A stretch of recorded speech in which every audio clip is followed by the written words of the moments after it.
Oğlum şehit oldu. Տղաս շեհիդ դարձավ։ Սիրտներս ցավում է, բայց այս հայրենիքի համար ես էլ կգնամ պատերազմեմ, շեհիդ կդառնամ։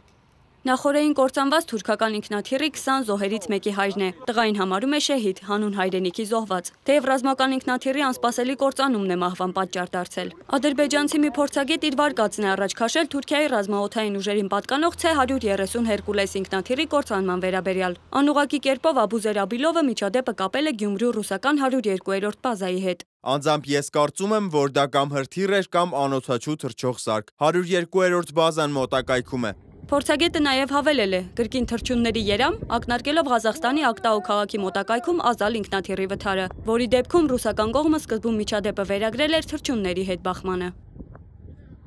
Օդանավում գտնվող բոլոր 20 զինծառայողները, որոնք հետ էին գնում հայրենիք Ադրբեջանի ռազմաշքերթին մասնակցելուց հետո, զոհվել են։ Նրանցից 18-ի մարմինն արդեն հայտնաբերվել է։ Օդային տրանսպորտում կային նաև F-16 կործանիչի պահեստամասեր։ Yine dün gece 46 kişilik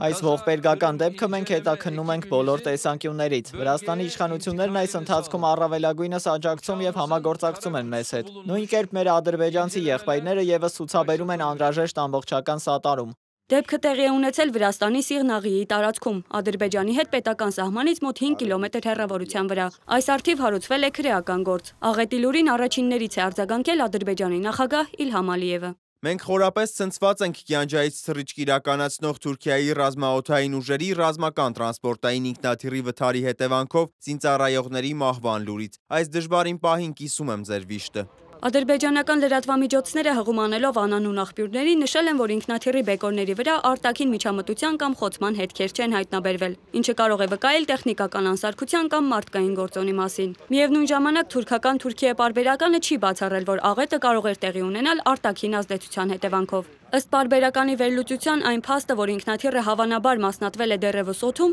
իսկ անձնակազմը չի հասցրել աղետի ազդանշան ուղարկել, կարող է վկայել կամ հանկարծակի պայթյունի կամ արտաքին հարվածի մասին։ Հայտնաբերվել են օդանավի սև արկղերը, որոնք կարող են լույս սփռել վթարի պատճառների վրա։ Կործանված C-130 Հերկուլեսը ամերիկյան արտադրության հուսալի ռազմատրանսպորտային օդանավ է, որը գտնվում է աշխարհի բազմաթիվ երկրների, այդ թվում Թուրքիայի զինված ուժերի սպառազինության մեջ եւ նախատեսված է զորքերի ու ռազմական բեռների տեղափոխման համար։ Իդեպ 2020 թվականի Արցախյան պատերազմի ընթացքում Ադրբեջանը Թուրքիայի աջակցությամբ սիրիացի վարձկանների է ներգրավել ռազմական գործողություններին։ Այդ վարձկանների տեղափոխման համար ըստ առկա տեղեկությունների օգտագործվել են թուրքական ռազմատրանսպորտային C-130 Հերկուլես օդանավերը։ Մոնիկա Հայրոյան, Reopen Media։